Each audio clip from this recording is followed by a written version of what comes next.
शेतकरी बंधूंनो नमस्कार. जास्त दूध उत्पादन देणाऱ्या गाई म्हशीमध्ये स्तनदाह नावाचा आजार जडत असतो आणि या स्तनदाहाचे दोन प्रकार आहेत.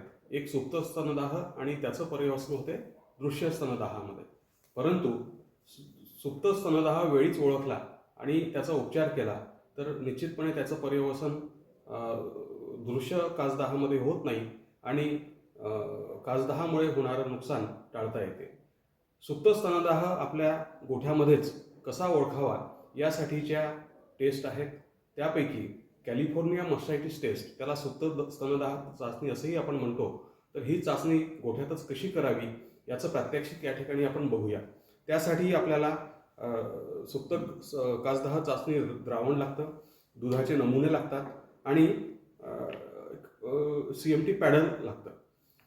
या ठिकाणी दुधाचे नमुने गोळा करत असताना पहिल्या 2-3 धारा काढून टाकल्या पाहिजेत आणि त्यानंतर 2-3 धारा आपण या पॅडलमध्ये घेतल्या पाहिजेत, सडानुसार घेतल्या पाहिजेत.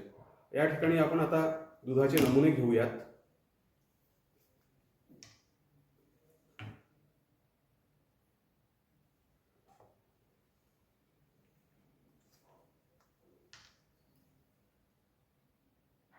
या पॅडलमध्ये आपण दुधाचे नमुने घेतोय.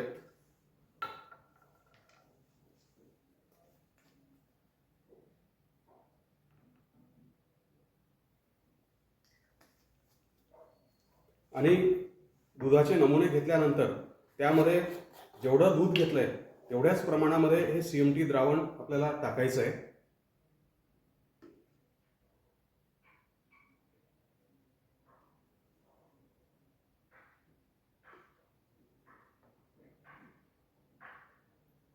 आणि CMT द्रावण टाकून झाल्यानंतर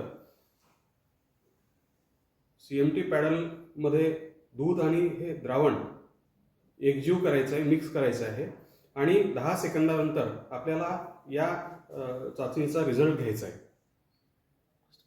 आपण या ठिकाणी बघू शकतो की या 4 सडांपैकी हे जे सड आहे हे जास्त प्रमाणामध्ये काचदाह झालेलं सड आहे. त्या खालोखाल हे आहे आणि हे आहे. हे जे सड आहे किंवा काच आहे या काचेमध्ये स्तनदाहाचा प्रादुर्भाव दिसून येत नाही.